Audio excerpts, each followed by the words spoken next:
Welcome to Courageous Parenting Podcast, a weekly show to equip parents with biblical truth on raising confident Christian kids in an uncertain world. Hi, I'm Angie from Courageous Mom. And I'm Isaac from Resolute Man. We've been married 19 years and have seen the fruit in raising our 8 kids biblically, based on the raw truth found in the Bible. We can no longer let the culture win the hearts of children. Too many children from Christian families are walking away from the faith by age 18, and it doesn't have to be this way. It shouldn't be this way. Join us as we start an important conversation about effective parenting in a fallen world. Hello, everyone. Welcome to the podcast.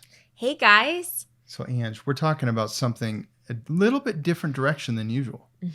So it's exciting, huh? Yeah, we're gonna talk a little bit about all the things that stay-at-home moms do and moms do, whether they're stay-at-home mom or not, right? So we hold a lot of roles Absolutely in life. Yeah. Whether you call yourself a chef or you're the teacher, the counselor, Or friend. if you're working and working outside of the home and being a mom. Right. So healthy home tips during uncertain times. It is uncertain times, but it's even more important right now to really be nourishing the family and keeping everybody healthy. Yeah, so we thought that we would have we definitely did prepare some things for this talk, for sure. But we thought we would have a little bit of a candid conversation too, in the sense of just sharing about the importance of being proactive and caring for your family and nurturing your family, and why that's so important.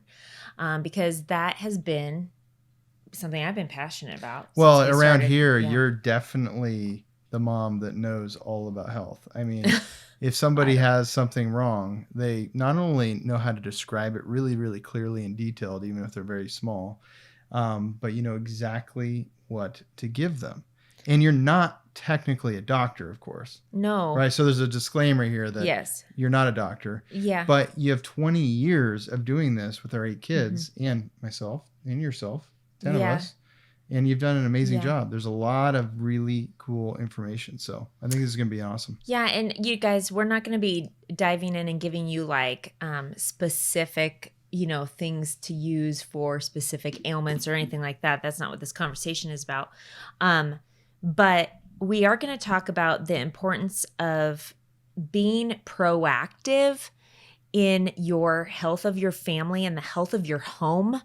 Proactive and preventative is really what I would like to call it. And I really do believe that this is a jurisdiction. And can I just say, I enjoy it. I really enjoy it. If you're watching the YouTube video, you notice that there's this enormous, massive book. It's like, how would you say it's 5-6 inches tall? At least 6 inches. Okay, you guys, this was written in 1912. This is a book on medicine that my great-grandmother gave me. She let me have it. Did you read this whole thing? No, I haven't read the whole thing, but it has a lot of really amazing information in it. Everybody's like, where do I get it? Oh, you can't get it. This was, I thought it would be fun just to share with you guys, because my great-grandma, she was really involved in my life when I was growing up. Yeah.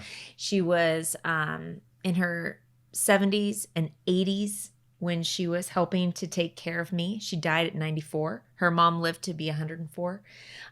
She was widowed at 32 years old and was faithful to my great-grandpa and died when she was 94. Yeah. So, and she was quite a strong little woman. She was like 5'2" or 5'3" and just a little spirited, she was spicy awesome. Woman. She gave me a painting that she painted.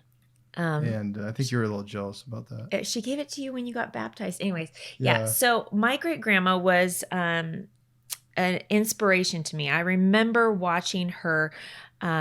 She would think. She'd sit in what she called her thinking chair. And she had her journal. Yeah. And she would have all kinds of books out, whether it was the Farmer's Almanac because she had a garden in her backyard, or she had medicine books. Yeah. And this is one that she was always looking in.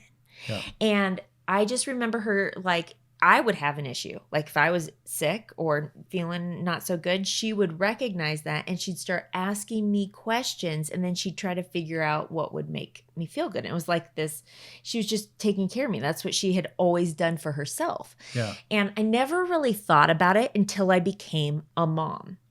And she didn't really teach me like a lot of tricks or tricks of the trade per se. Although there were a few things like cutting an onion and sticking it next to your bed if you're sick at night. You're like, oh, that's kind of weird. That's kind of weird. But hey, listen, just give it a try. If you have sickness in your home, just cut an onion in half and stick it next to the bedside. And that next morning, take a look at the onion. It's not going to be too pretty looking. And then if you let it sit there for a couple more days, it really actually absorbs a lot of those things, which is interesting. A lot of the bad things. A lot of the bad things, yeah. And so... just be careful eating onions when you're out. Yeah. So anyway, just growing up with Grandma Vi was... now looking back, I really wish I was more intentional in asking her questions. Yeah. So if you are someone who has someone older in your life that has a lot of wisdom, glean it. Do not take them for granted. Glean, glean, glean. Well, we're talking about healthy home tips during uncertain times. Really how to, give remedies that are natural to your family and so forth. But we are firm believers in medicine too, and doctors and so forth. Yep. But we always have believed, and you really encourage this in me too, is that, well, let's try first a natural method. And if it's not working, then there's we'll more, then we'll go to the doctor. Yeah. So doctors are good and so forth, but we don't want to just run to the doctor, right? At first glance of something, if there's a natural way we can heal it. Yeah, it's interesting that you bring that up because I did a podcast actually with Dr. Megan Burt on a topic of not making your health an idol, but making it a priority and finding that balance, which is what you're actually kind of talking about. And you probably didn't, I don't know if you realize that, but a lot of times people are, it's easy to make something an idol, right? And I think that a lot of times we don't ask the hard questions to really find out if we have made things an idol, whether that be the natural remedies or the doctors, right? And really the truest, I guess, test would be, who do you go to first? What do you go to first? And so for us, one of the things that I always do, this was actually a great conversation. One of the things that I would encourage every mom to do is, if your kid has a weird rash or something, right? Well, what does the Bible say? To take everything to the Lord in prayer. Yeah. So that should actually be our first response. And in doing that, now, of course, sometimes there's an emergency, right? Like there's a car accident or maybe someone has a heart attack. You're going to be praying right away, but you're also going to call 911, right? And so you're going to get help. Exactly. And you know what, though? God is always there for our help, to help us. And so we need to be going to him first. And if we aren't, it actually reveals that we've kind of made an idol out of other things too. And now I'm not talking about taking an hour to pray before you call 911. That's not what I mean here, right? You do both. Yeah. You're on the phone waiting for someone to pick up and you're like, Lord, please help them pick up. You're praying, you're giving it to God first. And then the next thing you do is if it's not an emergency, right? Like, because most things are not emergencies, you're going to do what the Bible says, which is to seek knowledge, seek understanding, seek wisdom. Now, how are you going to do that? Through prayer, you're asking God to lead you to the right things. And he'll prompt you if you're paying attention. He will, right? So seeking understanding. Let's say you have a kid that's not feeling well. You're going to seek understanding. You're not just going to automatically assume you know what it is necessarily unless you see the sliver, right? You're going to ask questions. You're going to be patient. You're going to listen. You're going to try to diagnose, right? In a sense of like going, hey, what's going on? Is it your tummy that's not feeling good? Or do you have a headache? Or did you get your feelings hurt? Or like there's just so many things. I've seen you do this so many times with the kids, and literally you're educating them on how to respond, and you're helping them with the words to say by troubleshooting. And then over time, I've noticed this with our kids, that they very descriptively know how to tell you what's wrong with them. But that doesn't just happen. It happens because of these conversations you're doing. Yeah. It's interesting that you brought that up. I was going to talk a little bit more about that in one of our points coming up, but that's one of the purposes, is to teach your kids how to know what's going on inside their body. That's an important thing that I think is just not really taught anymore, is to know thyself. Yeah. Right. And to be confident in trusting your own assessment of like, you know what, my gut is really off. What did I eat earlier? Right. Yeah. Versus like, oh no, is it an appendicitis attack? And jumping to the worst conclusion. But I think that a lot of times if people are not brought up in a way where they're validated when they do feel something, they can second guess themselves, right? And not really know. And then, of course, there's the very dangerous option that a lot of people are now leaning on, which is self-diagnosis through Google, which can be a scary thing to be doing too. Now, I'm not saying don't use Google. WebMD is pretty cool. Yeah, I mean, you can do research. Yeah. It's just you have to be careful and be wise. Again, it's understanding yourself though. Like, am I the type of person that tends to borrow troubles? Do I jump to conclusions? And am I going to scare myself? Yeah, going right? to the worst possible denominator of what's happening. Yeah. So, yeah. So you have to take your thoughts captive is the point there. So I think that, as we're digging in and we're talking about these things, we just were mentioning health versus like natural, having natural remedies or doctors. And really our stance, we try our hardest to have a balanced perspective of, absolutely, like you were saying, let's try all we can to have understanding, do research, and do it naturally, treat it naturally if we can. Yeah. And hey, if that doesn't work, then let's go to the doctors and see if they can help us. What's cool about this is really about an aspect of the legacy you're leaving and continuing too, which is helping future generations to have these same kind of, I would say it's part of the culture of a family when you instill this. When you're good at this and you're educating your kids, then what's going to happen when they're moms and dads? Right. That's really cool. Yeah. And I would hope so. I mean, that's really my dream. I think that when I first became a stay-at-home mom, I was like, okay, well, this is going to be my job. And I took it on seriously, like this is a vocation and I actually don't know what I'm doing. I don't know how to cook. I don't know how to clean. And, anybody can pick up a sponge and a Windex, right? Sure. Or whatever you grew up using. But not knowing what I was doing, I had a very humble heart attitude of like, I have to learn. And so I was constantly asking people what they were doing. If I noticed that somebody was making their own cleaner, I was like, well, wait, what is that? That's in a homemade bottle. What's in it? Does it work? Can I try it? And like, asking a lot of questions and having a teachable heart I really believe that's part of why I'm where I am now, 20 years later. And I'm still learning. I still love learning. Why don't you give us an example? Everybody's probably like, well, what are the things? Why don't you just run down a list for us of the things that we've done, that you've done? Okay. I would say it's more you. Yeah, it's true. We have our strengths and weaknesses. We're a good team. Yeah, I embrace my strengths and I don't try out my weaknesses too often.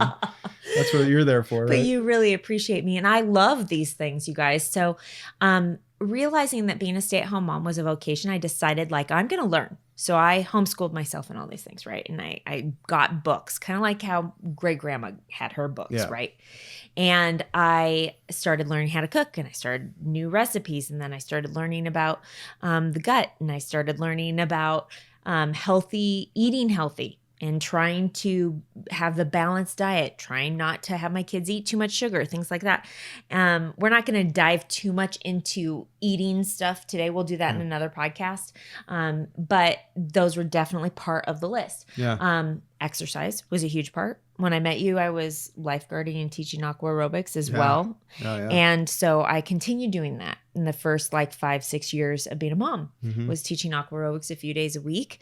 And You're a go-getter. Before school started, didn't you go do lifeguard training and stuff?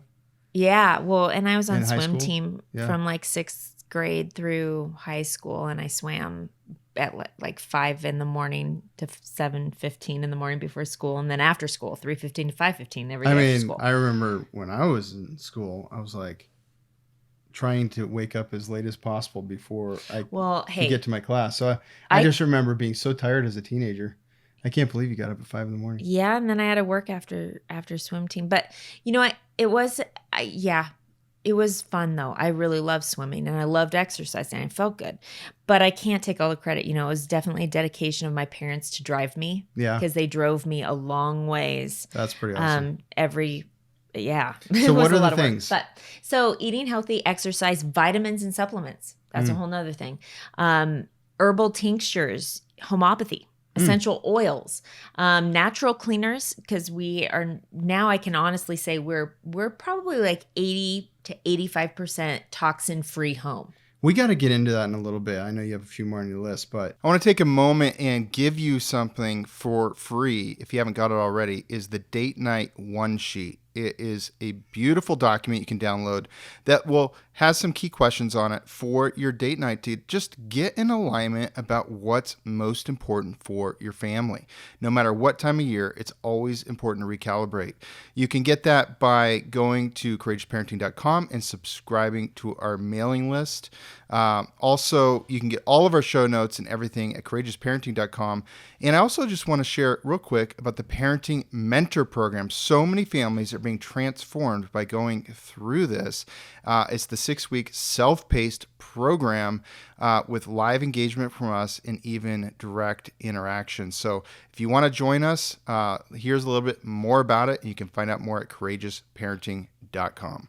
Steve and I realized that we were getting too comfortable with the world's vision of how to raise our children. What Angie and Isaac have done in creating this is literally phenomenal. This program provided awesome scripture-based teachings and just some really great practical applications. This class has just really rocked my world. It has given me a vision for not just the different things that we might focus on as parents who are trying to raise our kids biblically, like how our kids are behaving or what we're doing with discipline, but also the things of the heart. We now have a game plan to how we want to raise our children. We have so many answers to the questions that have been in our mind. It's not just these hypothetical situations, or it's not just this, here's what I think you should do. It's, let me show you where in scripture this is. Do your legacy a favor and yourself a favor and just do it. One of the best things that we've done this year, one of the best investments we've made this year, and I could not recommend it more. We're no longer fearing dark days ahead, but we're so excited to raise lights, to be leaders for the next generation. I remember believing that nothing can clean as good as Windex, for example. Well, yeah. I mean, the first 5 years of our marriage, we were using really harsh chemicals. Yeah. Lysol, I used to believe that was bleach, necessary. Like Clorox. you have to, if you don't have the really good chemicals, Yeah. it's not going to be clean. So we'll get to that. But Yeah. And also we'll have to dive into being a Christian and homeopathy and things like that. But Yeah. what's the rest of your list? So, gardening. So getting over myself and the control, like I am a firstborn, tend to have more of a type A personality. And I used to be, when I was a younger mom. I say A+. I'm an A+ personality. Thank you. Type A+. You're so funny. But being organized was a really big deal to me. Like if you guys saw the room that we're sitting in right now, it looks all nice and pretty right here, but I have literally stacks of homeschool books and curriculums for this next year that I'm trying to go through. And it like years ago, that would have driven me crazy. I would no way be able to be sitting here doing a podcast, having chaos of any sort in the room, right? Yeah. And so I used to be a lot more OCD about those things. And I laugh about it because I really, truly believe that having a lot of kids has been my boot camp for being each okay kid with kind it. of works more of that out of it. Yes. But I would say, though, that I didn't know anything about gardening and dirt, but I used to be controlling about the dirt, right? Like sanitizing the kids, wiping them down all the time. And I realized like my grandma, a different grandma actually visited us and was like, no, playing in the dirt is the best thing for them. And even your mom used to say that, right? And I was like, okay, yeah. I don't know about this. No, and you were super clean. I was really clean. Then we moved to the farm and we got chickens and we then had a dog. Kelsey's putting mud on her cheeks like she's a warrior. She would literally sit in the creek and cover her body in mud and then she'd like make war paint. They were so funny, those kids.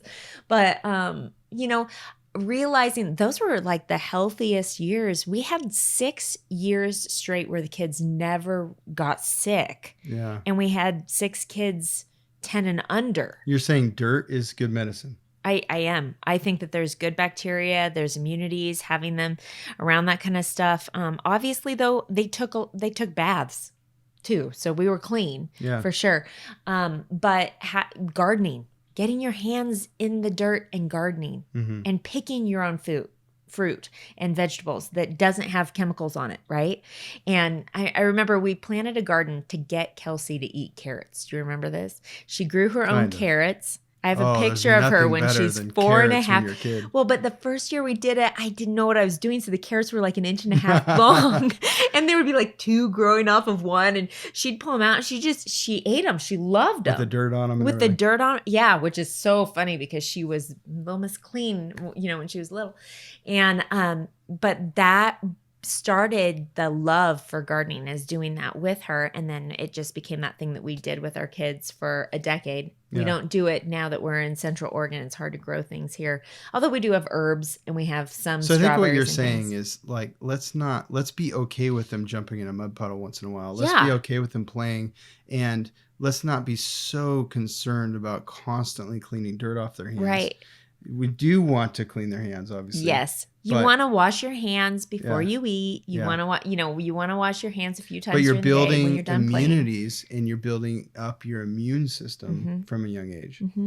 Yeah. And I think that the reason why this is a good conversation is because of everything that's been going on with COVID and sanitize everything and use these chemicals and this all this stuff.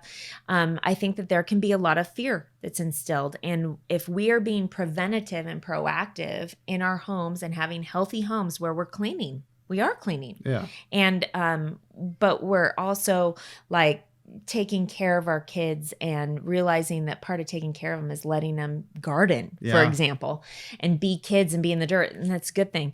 Other things we've done is being frugal and choosing glass over plastic. Yeah. That's a whole nother story. I'll get into that in the next podcast. Learning about alkalinity and acidity in your body, and how that affects different things as well. Minerals, learning about minerals, which is different than like homeopathy and different things like that. Okay, you might be exhausting some people. That's a big list. It is. We're not going to talk about all of them today, but the exciting thing is that you can pick like one thing and learn about it. And that's what I did. Yeah. I picked one thing at a time, and then something, honestly, I would have a health issue or something would come up. I'd go to a naturopathic doctor. They'd start teaching me. I'd start getting books and learning and practicing and doing these things. And there's something very satisfying about nurturing your family in that way. And so anyway, I would just encourage you guys to adopt it for your own self in a way of embrace going, it. Then your attitude becomes positive about it because you're problem solving, you're figuring things out, versus it being a burden and having anxiety about it. Well, and I think a lot of the reasons why moms, like if they struggle with anxiety when their kids get sick, is because they actually don't know how to treat it. And so they are codependent on the doctors or dependent on the doctors. They don't actually know what they're doing. And they some of them, I would say, really need encouragement. They need to be encouraged that they can actually take back the health of their home, which by the way, that reminds me, we actually did a free Healthy Home Mom Hacks workshop. Oh, people are raving about it. Yeah. Herbs, oils, supplements, and clean homes is what it's about. And hundreds. I mean, maybe about 1,000 now. People really that many people? Yeah, totally. And we just launched it a few weeks ago. People are absolutely raving about it. It's completely free. You know what's cool is it'll have some of the things you're talking about in here and the next episode, but it'll have even more and more in depth. And what's cool about it is you get this 25-page free workbook download that has it all written out. Oh, that's right. It's a PDF download. So anyways, that'll be in the show notes at courageousparenting.com. Yeah. You can click that, share that, and enjoy it. Yeah, that's right. And so I'm actually not going to dive into herbs as much in the same sense that I do in the Healthy Mom Home Hacks workshop, but we are going to talk about a different aspect of herbs that I don't talk about in that workshop today. So the first thing that I think, if we can dive in, I think that one of the things that was really motivating for me, that might be inspiring for people, is to realize that there's really two main jurisdictions / like missions or visions that we as parents whether you're the dad, maybe the dad's the one that's super interested in medicine. Who knows, right? Yeah.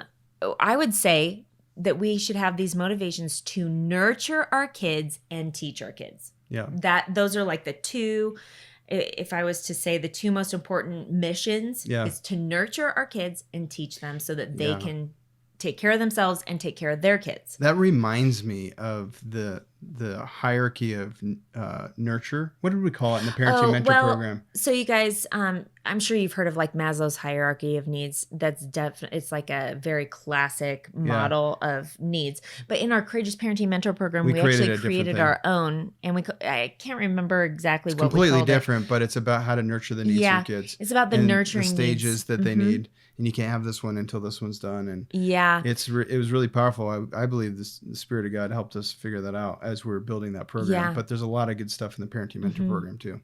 Yeah. And so I think that a lot of parents this isn't something that's really taught on very often, this concept of like, you are the main nurturer. Yeah. What does that actually mean? So I think that the list that I went through that you asked me about, you don't have to have all of those things to be nurturing. Can I just say that? Yeah. But to nurture means there are going to be some aspects that you feel the prompting to really embrace. Like I love that word, embrace. Some promptings that the Holy Spirit is going to say, hey, to nurture your kids, you need to make sure that they're getting enough sleep. Yeah.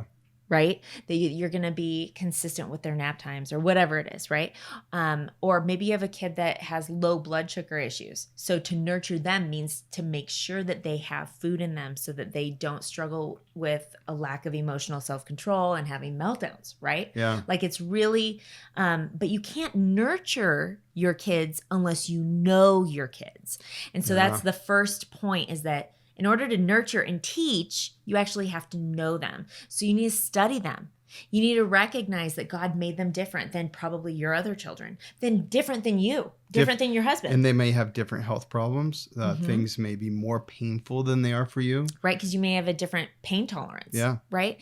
And also on that topic of pain tolerance, I didn't even think of putting this in there, but it's definitely important that we as parents recognize, this is really important. Now stick with me here. It's important that we recognize that we've had different experiences than our kids have had. And pain is actually one of those things that we grow in our capacity to handle different kinds of pain based upon the experiences that we've had. Because perspective changes our experience, changes our perspective on pain. Yeah. And this is what I mean. If you have gone through childbirth, for example, right? And let's say you experienced a traumatic experience, or maybe it was just painful childbirth, right? Because there is pain in childbirth, right? But then later, let's say you cut your hand with a knife, but it's not like you're chopping carrots and you accidentally nick the tip of your finger. It's not super, super painful. But your reaction to that's going to be way different than the 6-year-old that hasn't experienced any kind of physical pain before. Yeah. Right? Why is that? It's because you've actually experienced life. You've experienced pain. So your perspective is different. You're not going to cry over spilled milk in a sense, right? Yeah. And so I think that it's important that we as parents remember this. This is really important, because if we don't remember that, if we don't remind ourselves, we can potentially fall into a trap of being unsympathetic for our kids. Because we can be like, oh, come on, toughen up. I mean, we've seen that with parents where they don't really have any compassion or sympathy. Now, I'm not talking about being a helicopter mom and babying your kids. Oh, come here, let me kiss your boo-boo when they're 10. There definitely is That's a not what I time to mean. say brush it off and right, let's exactly. get going. Yeah. That's not what I'm saying. But if you've taken it too far to where you are lacking compassion, you're lacking sympathy, that's really lacking grace with your kids, and a lack of understanding that they have not lived the life that you've lived, and they may not be you. It could be a little erosion of winning their heart when you do that over and over again. Yep. In fact, I actually have a blog post that's on this about being an unsympathetic and uncompassionate mom. So we'll put a link to that. So teach us about the scale of 1 to 10. Something just happened to you with our little guy. Yeah. About this. So, well, you know how, if you've ever been in the hospital yourself, you know that they use like the smiley face scale or the scale of 1 to 10. And I've always kind of had that in the back of my head because I've been in the hospital enough times to see that and been asked that on a scale of 1 to 10, how's the pain feel in your back? Or, the other day, Solomon was doing Nerf war with his big brothers and he wasn't wearing his goggles and they were outside and a bullet hit his eye and he fell on the ground and was having this big, like, it was a real, he was definitely in pain for sure. But I needed to find out how serious it was. And so, as you know, like if a 4-year-old is having a meltdown or they're in a lot of pain, they can be irrational. They're not exaggerated. lacking. Yeah, and they're not really exercising any emotional self-control, if you know what I mean. And so trying to have that conversation with a kid of like, let me look at it. Let me see. Are you hurting? That can be really frustrating. It can be hard to get answers and to be able to evaluate. So I just, in that moment, said, hey, Solomon, let me talk to you. I have some questions for you. And I just started asking him about the scale of 1 to 10 and what his pain was, essentially. I mean, I definitely like kind of talked to him through that. So if you were a 1, it would be like, oh, nope, I don't hurt. And you jump up and you start jumping on a trampoline. Do you feel like doing that? No, I'm in a lot of pain. Okay, well, a 10 is going to be like, oh, Mom, my eye's broken. I need to go to the hospital and have surgery. They need to take it out. Do you feel that way? No, I don't want them to take my, no, I'm not in that much pain. Okay, so if is it 1 or is it 2 or 3 or 4? And I got kind of more intense with each of the letters. And he was like, I'm a 4 or 5. And it kind of started to calm down. I said, all right. And it was a good understanding communication that I was able to have with him. And then you said something like, well, is that an appropriate response for a 4 or 5? Yeah. And then he kind of went and kind of calmed down. No, I'm okay. I'm okay now, Yeah. And so, but that's the point. I think we need to remember, especially with our youngest kids, that they don't know how to react to pain. They haven't been taught. They haven't been taught emotional self-control. Like, we're not just born with this ability to have that. We actually have to be taught. And so having grace as a parent is having patience with them and actually teaching them.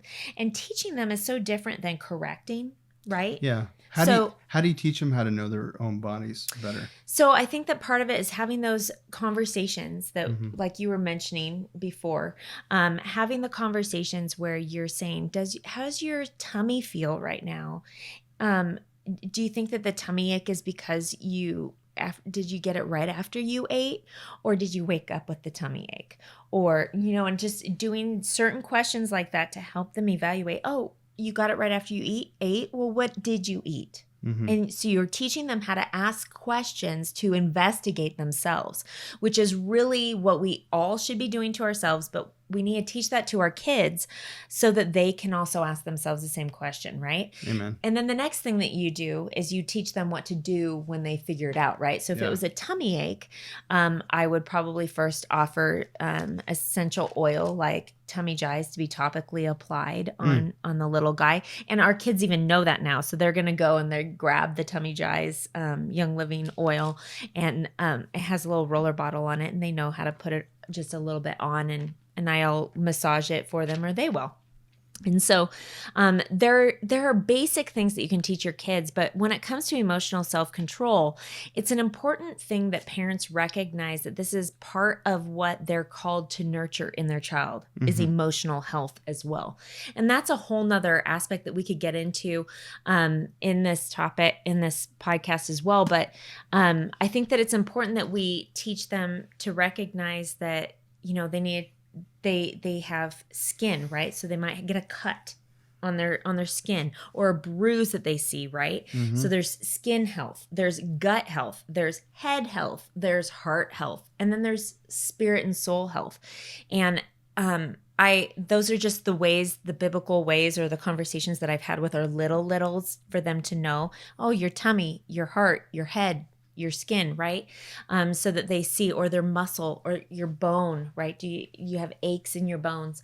And for them to know that there's a physical side of their body, but then there's also their thoughts and their memories and their feelings, which are in their head and in their heart. And then there's their soul, right? And as parents, we need to be nurturing all of those things and teaching our kids along the way. And this is really a beautiful thing because we were created by an intelligent designer. Yeah. God was intelligent. And some of the nerdy homeschool mom's gonna come out in me here for just a second. But when it comes to teaching your kids, like when you're studying biology, and you're talking about the epidermis, and you're teaching your kids about their skin, right? Yeah.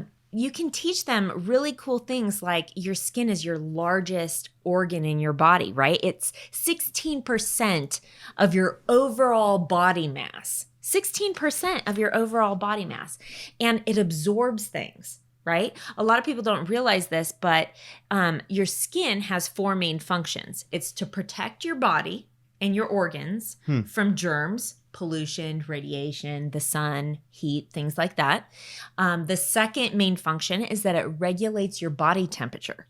Okay. Wow, that's cool. The third thing is that it receives sensory information. So we have the sense of touch, sense of smell. We have all these senses, right? And so it receives sensory information that then is communicated through your body, right? Yep. And then the fourth thing would be to store water, to store fat, and to store vitamin D. That's why they say like going outside and getting sun for vitamin D is really good for you because it's absorbed into your skin and your skin stores vitamin D.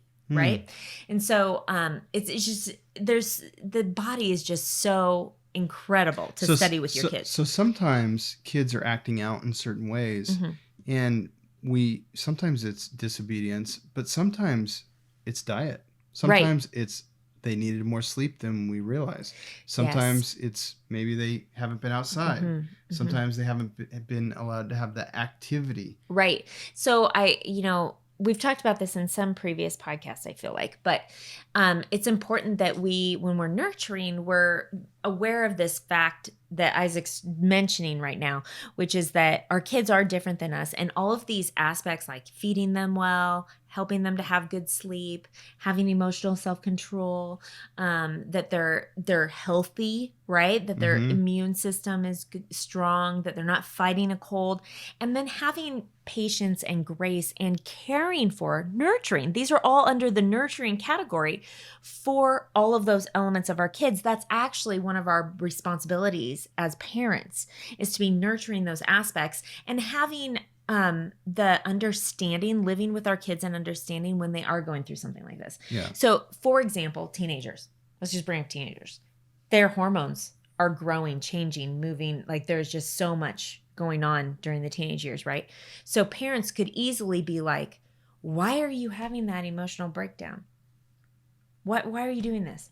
But if you understand that those teenagers, they're growing 6 inches in a matter of 6 months, right? Maybe for the 13-year-old boy. We have that going on with one of our kids right now. So he has leg cramps, right? And he's more tired and he needs to nap more and he needs to eat more. Like not going, no, you already ate. You don't need to eat.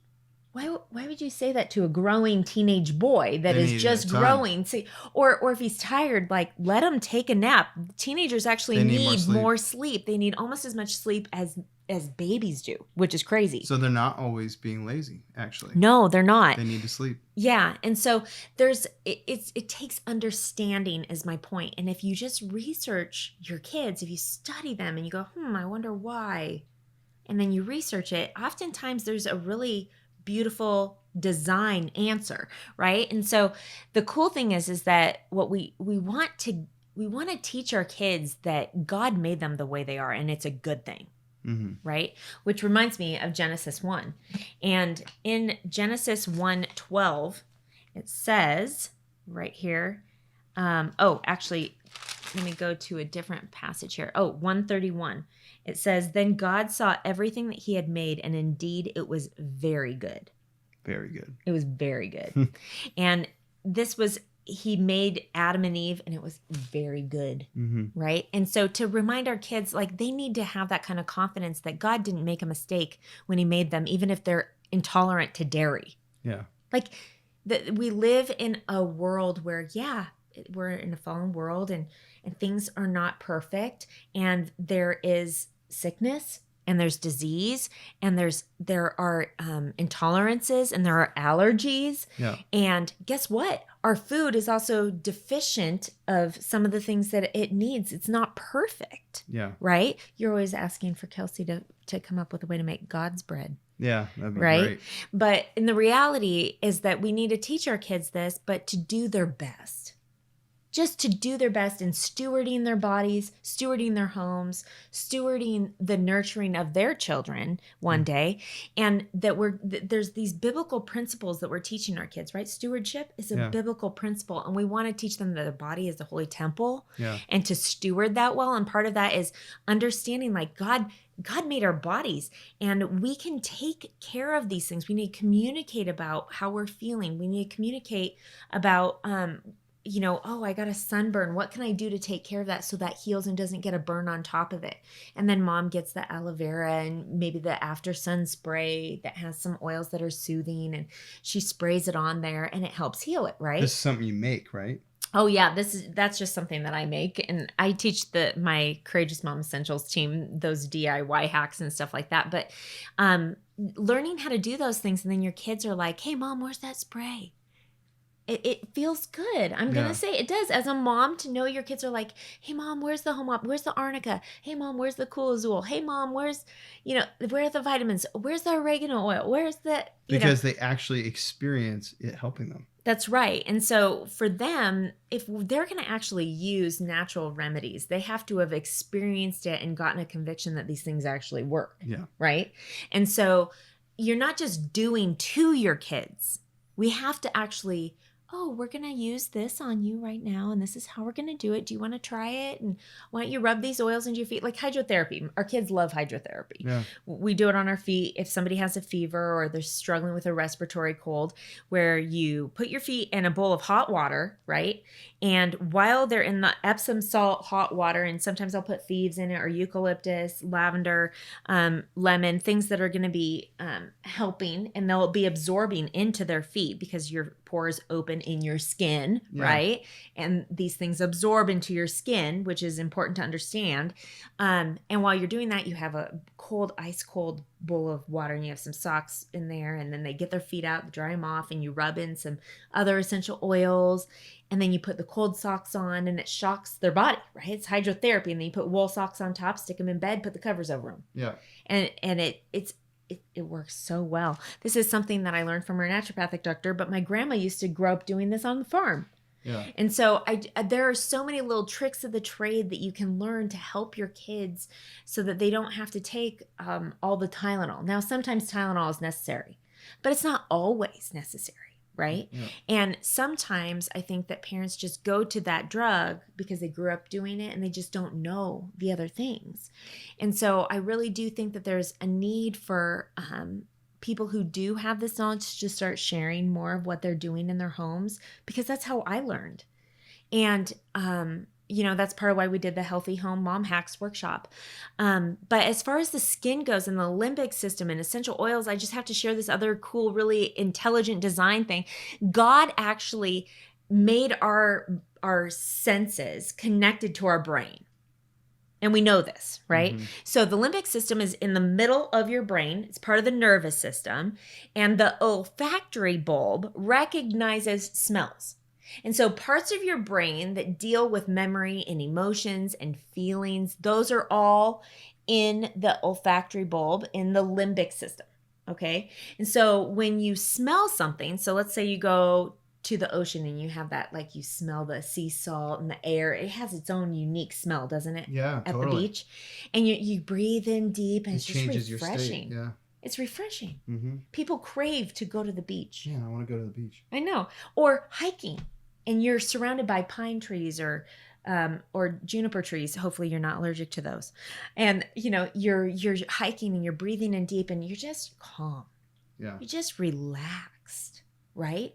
Why is that? It's because there's actually oils in the trees that you're smelling in, and they're getting into your limbic system because it's connected to your sense of smell.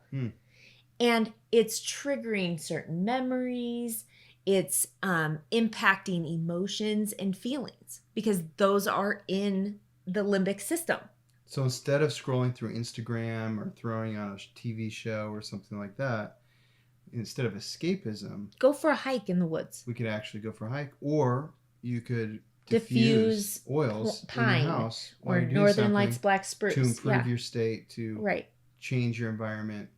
And, Yes. get more productive, get thinking better. Yes. Yes. And so that actually brings me to the second point that we were going to talk about in this podcast, and the last point that we were going to talk about, which has to do with the limbic system, because God designed our bodies. So you can teach your kids this really cool information, right? That when you are smelling things, it goes into your limbic system.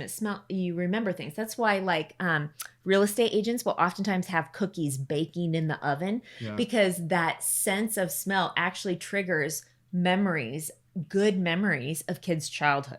Yeah. Isn't that interesting? Yeah. And so they may not, most real estate agents don't realize that that's actually why if they are cooking cookies, they recognize that people who come in are much happier. Yeah. Why is that? Right? Everybody likes chocolate, the sense of taste, right? So God made us incredible beings that have these amazing senses that are all triggered, and they connect to our different portions of our brain. And it's just the coolest thing ever to study with your kids. And they made all these different plants that are good for Right. us in different ways. Right. So in Genesis 9:3, it says, "Every moving thing that lives shall be food for you. I have given you all the things, even as the green herbs." I've given you all things, even as the green herbs. And then it goes on. And then if you read in Genesis 1:12, it also says, "And the earth brought forth grass, and the herb that yields seed according to its kind, and the tree that yields fruit, and whose seed is in itself according to its kind. And God saw that it was good." And so the evening and the morning, and that was the third day. And God gave us these things, right, to be used wisely for we're to steward the land. And what's interesting about herbs, like, this is the other cool thing, and I didn't teach this in the Healthy Mom Home Hacks, but I just dropped off all of our herbs at a friend's house before we go on this RV trip.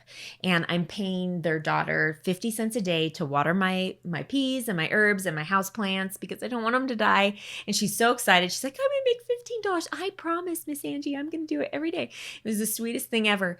But I was teaching her, and I was saying, hey, Olive, I'm going to need you to pinch off the herbs, and you guys are going to get to cook these, and you can give them to people too that you want, if you want to, because if you pinch them off, then they won't go to seed, and they'll keep producing more.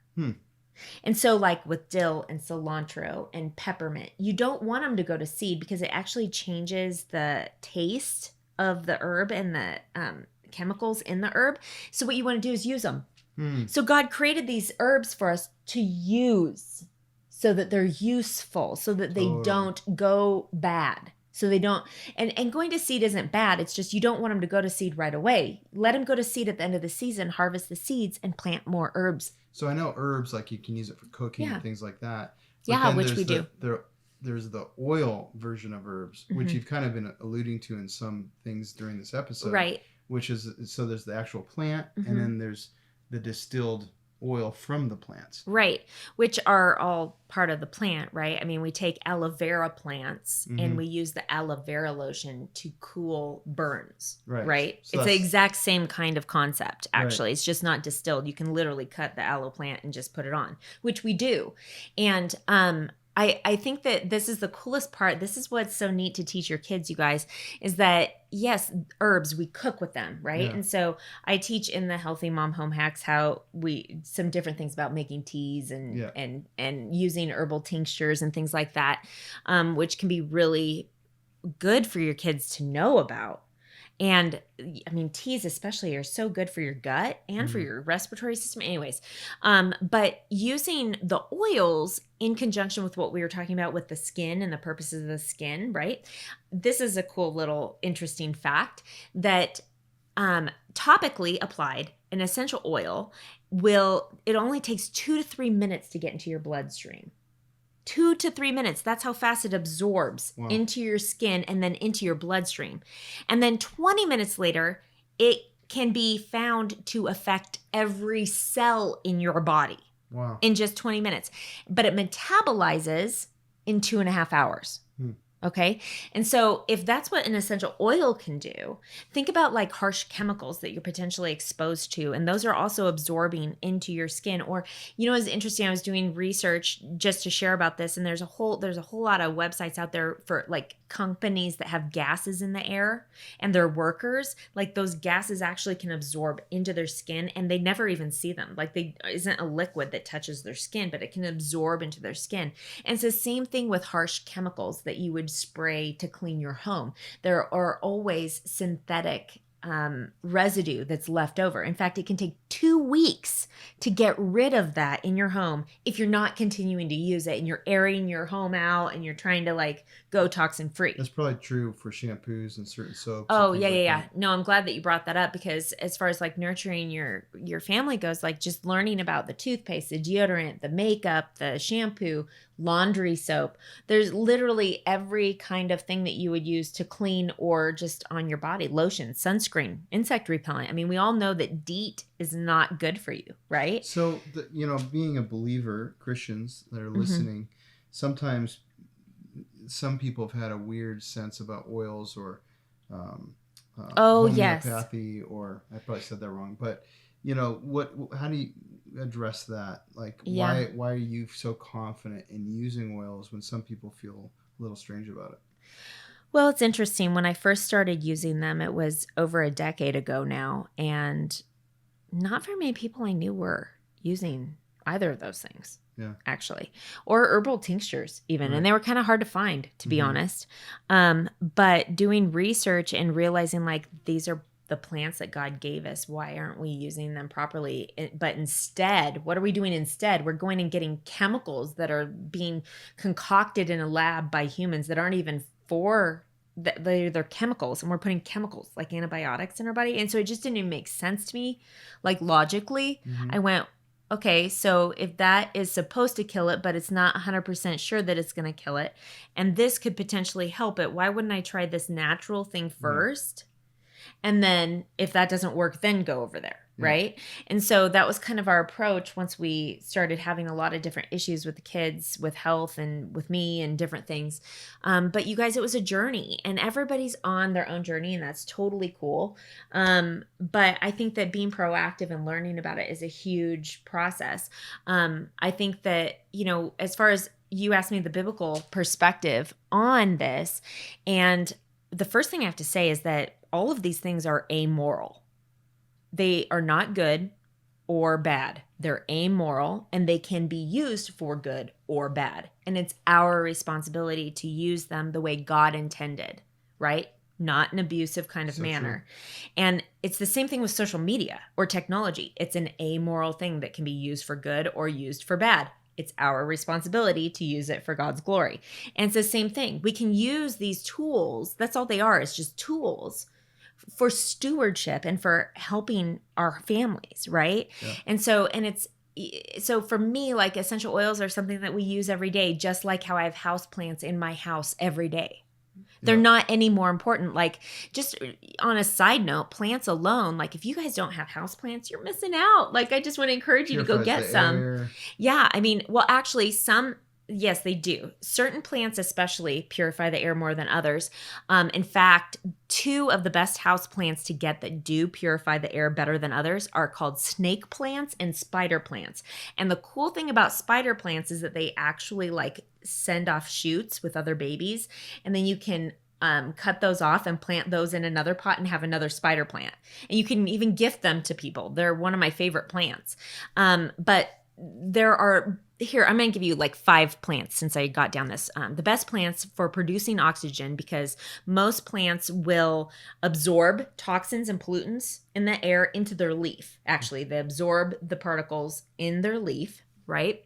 And then, and this is a proven study that NASA did. It was called the Clean Air Study. Okay, it was the removal of organic chemicals. The plants absorb the particles at the same time as taking in carbon dioxide, which is then processed into oxygen. So this is the process of photosynthesis, you guys. Like, this is just awesome biology, right? So absorbing gases through the pores in their leaves. This is how they purify the air. And then they put off oxygen, which is what we breathe, right? So having a lot of plants in your home can be really helpful. There have been other studies as well. I talk about this on my Courageous Mom Essentials Instagram page. I have like a post on the benefits of houseplants. You can go look that up. But there have been some studies, and I'm not exactly sure what the percentages or statistics are now because it was such a while ago that I made this post, but it is proven that kids taking a test and having at least 3 plants in the room will score better on their tests. Whoa. Which is kind of cool. And so they're like breathing in better oxygen, but there's also that element of like the senses. That's so right. Cool. And so that's another like, this is another thing to be aware of that's in addition to like maybe having some oils that are going to be helping to stimulate alertness when kids are studying or focus, right? Because we were talking about how the limbic system, how God created our limbic system to be able to do this. So you see how it's like some people get wary of oils specifically or homeopathy because they're like, oh, they're making an idol out of that thing. Right?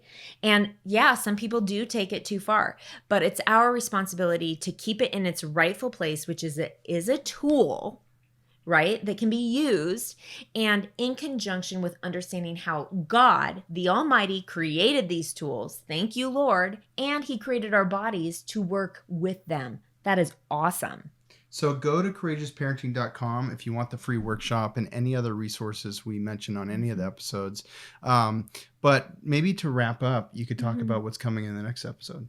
So in the next episode, we're going to talk a little bit about, we're going to talk about clean homes. We'll talk about healthy diets and some other things that you can do to have healthy lifestyle. Hey, thanks for listening to this episode. We wanted to quickly tell you about our 6-week online parenting mentor program. Isaac and I created a powerful biblical curriculum. Here's how it works. Each week, Isaac and I release a video with a downloadable parenting packet to make it easy for you and your spouse to incorporate those teachings directly into your parenting. It's an incredible program where we cover everything from obedience, training, to overcoming mistakes most Christians are making. But more than that, it's an incredible community. You'll have access to our private online group, live webcasts, and the Courageous Parenting text message line where Angie and I can send you weekly encouragements straight to your phone. If you're interested in joining our next online parenting mentorship program, secure your spot now at courageousparenting.com. That's courageousparenting.com.